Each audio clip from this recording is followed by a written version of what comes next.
ফলে আমার সাথে ওখানে যা হয়েছে আমার কাছে মনে হলো যে আমাদের ইনস্ট্যান্ট একটা প্রতিবাদ করা দরকার। একটা পর্যায়ে তারা খুবই চেষ্টা করেছেন আমি যেন ভারতে প্রবেশ করি। কি ঘটেছে বিস্তারিত আসলে আমি সোফার পত্র পত্রিকায় যা যা দেখছেন নানান সূত্র থেকে বাংলাদেশ এবং ইন্ডিয়ান মিডিয়াতে যা যা এসছে আসলে ঘটনাগুলো ঠিক এরকমই ঘটেছে। আমি আমার জায়গায় খুব অল্প একটা কথা বলি আর ওই প্রশ্নটা করবো যে এটা নতুন চাপ তৈরি করবে কিনা সেটা যাবো। আমি ওখানে একটা ব্যক্তি হিসেবে যাই, আমি এই সরকারের একজন প্রতিনিধি হিসেবে গেছি, রাষ্ট্রের একজন প্রতিনিধি হিসেবে গেছি। ফলে আমার সাথে ওখানে যা হয়েছে আমার কাছে মনে হলো যে আমাদের ইনস্ট্যান্ট একটা প্রতিবাদ করা দরকার। সেই কারণে আমি আসলে ব্যাক করার সিদ্ধান্ত নিয়েছি। যদি আপনারা মিডিয়াতে দেখেছেন একটা পর্যায়ে তারা খুবই চেষ্টা করেছেন আমি যেন ভারতে প্রবেশ করি এবং আমার যে নিয়মিত যে কর্মকাণ্ড সেটা অংশগ্রহণ করি, কিন্তু আমি সেটা করিনি। কারণ আমার মনে হয়েছে, আবারও বলছি এটা আমি ব্যক্তি হিসেবে মনে করেছি তা না, আমি মনে করেছি এই সরকারের মাননীয় প্রধানমন্ত্রীর একজন উপদেষ্টা হিসেবে তখন আমার মনে হয়েছে রাষ্ট্র বা সরকারের পক্ষ থেকে একটা সিগনেচার থাকা দরকার। কারণ আমি আমার ব্যক্তিগত কথাটা আগে বলি, আমার কখনো এই উদ্দেশ্য নেই যে এটার মাধ্যমে পাল্টাপাল্টি কোনো নেগেটিভ পরিস্থিতি তৈরি হোক। আমার মনে হয়েছে একটা মেসেজ এই দেশ এবং এই দেশের বাইরে সবার কাছে যাওয়া দরকার। সেটা হচ্ছে এটা শেখ হাসিনার সরকার না, এটা জনগণের ম্যান্ডেট প্রাপ্ত। এটা আমরা না হয়ে অন্য কোনো দল হতে পারত। একটা সুষ্ঠু নির্বাচনের মাধ্যমে যখন একটা সরকার গঠিত হয় তার পেছনে জনগণের ম্যান্ডেট থাকে।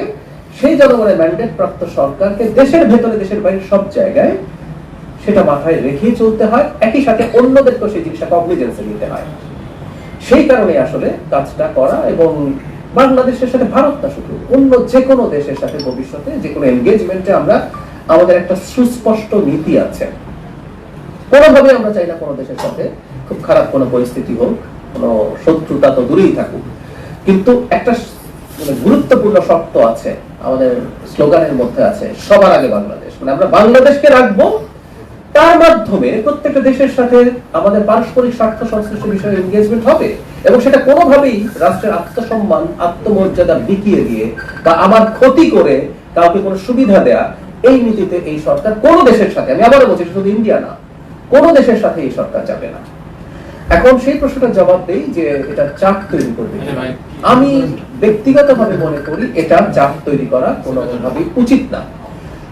আমাকে যদি বলেন, আমি অলরেডি বলেছি যে এখানে একটা অনাকাঙ্ক্ষিত পরিস্থিতি তৈরি হয়েছিল, সেটা একটা ইনস্ট্যান্ট রিঅ্যাকশন হিসেবে রাষ্ট্রের পক্ষ থেকে সরকারের পক্ষ থেকে আমি পদক্ষেপ নিয়েছি। এটা আমি মনে করি আমাদের জায়গা থেকে পরবর্তীতে যা যা হচ্ছে এখন আমরা কি করবো না করবো সেই ব্যাপারে আমি আসলে বলবো না, বলছি না, কারণ এটা আপনারা অলরেডি দেখেছেন আমাদের পররাষ্ট্র মন্ত্রণালয়ের কাছে এটা চলে গেছে। পররাষ্ট্র মন্ত্রণালয় তার যা যা করণীয় তারা করছেন, পররাষ্ট্রমন্ত্রী তিনি বক্তব্য দিয়েছেন, আপনারা দেখেছেন হাই কমিশনের সাথে তারা যোগাযোগ করছেন। এটা তারা আসলে বলবেন এই সরকার কতটা প্রতিক্রিয়া দেখাবে, কিন্তু আমি এক্সপেক্ট করব এই ঘটনার প্রভাব দুই দেশের ভবিষ্যৎ এনগেজমেন্টের জন্য, আমি এনগেজমেন্ট কথাটা বলছি, এই ধরনের সম্পর্কের ক্ষেত্রে এনগেজমেন্ট ইজ ইম্পর্টেন্ট, এনগেজমেন্টের ক্ষেত্রে প্রভাব পড়বে না।